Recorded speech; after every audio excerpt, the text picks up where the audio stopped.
been teaching for 19 years, and for the past 6 years I've been at Copper Canyon Elementary School in Paradise Valley. Have you ever heard of the Little Free Library? Anybody? Okay, well, if you don't know what it is, it's a movement, and their goal is to create a gathering place for communities where they can share their favorite books. And it's a box full of books, and you can take a book or leave a book. And there's lots of creative and different designs, and currently there's over 15,000 in the world.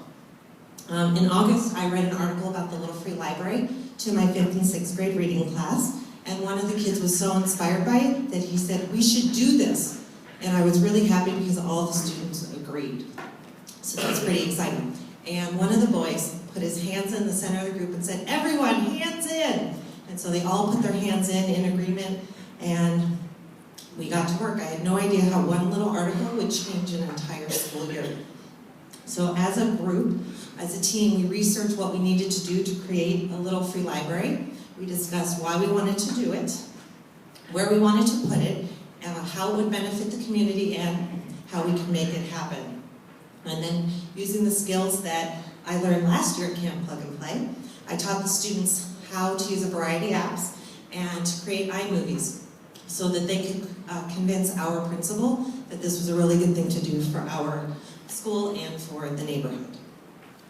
They used a variety of apps to create the iMovies, and really soon they started supporting each other and didn't need me to tell them what to do. And they showed me ways to use the apps that I hadn't even thought of. So when the iMovies were done, we invited our principal for a formal presentation, and when they finished the formal presentation, we said to our principal, "So can we do this?" And he said, "I don't see how you can't." And so we got to work. And then after, wrong page.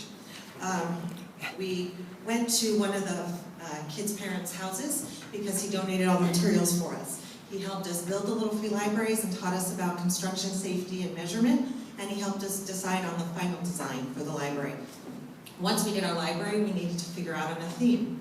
So after much deliberation, we chose Dr. Seuss, and one of the parents helped us with the colors and actually painted the Dr. Seuss designs.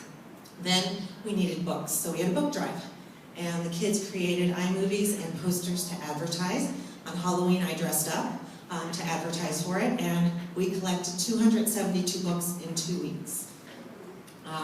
In education, we have a lot of buzzwords, 21st century skills, and what was really neat is throughout this project, the kids really just naturally developed those skills. They were no longer just buzzwords. So that was really neat.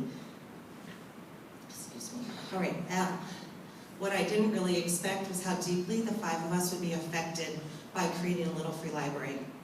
And we were very, very proud of what we did. And there was this friendship that developed with the boys that I just didn't really expect. In March, the Northeast Valley City Sun-Times featured our Little Free Library as their cover story. And when I showed the boys their article, they were like, "We're famous!" And they jumped up and down, they were circling their names in the paper. They were really excited. Finally, on April 28th, 2014, it was finally installed, and one of the boys had moved away, so we FaceTimed him on the phone, and they gave him a tour of the library, and you can see him in the phone smiling. We received a lot of acknowledgments from it. The co-founders of the Little Free Library have acknowledged our library. They pictured us on their Flickr gallery page, and our school district superintendent recognized us at a board meeting. And also, in June, we were selected by the Little Free Library as a Library of Distinction, and they said that we received this award because of our unique design, creative outreach to our friends and neighbors, and our enthusiasm. So we were pretty excited about that one. Throughout the whole time, we learned a lot in the process, and the kids' pride and how they felt about themselves, it just really evolved over the year. It was pretty neat, and it's going to last well beyond their years at the school. And as we moved through this project, we chronicled everything on camera, and we created a website. We used still pictures and videos, and we used lots of apps for the content and QR codes. And speaking of, you can get your QR code scanners ready. We have a website, and check it out. Thanks.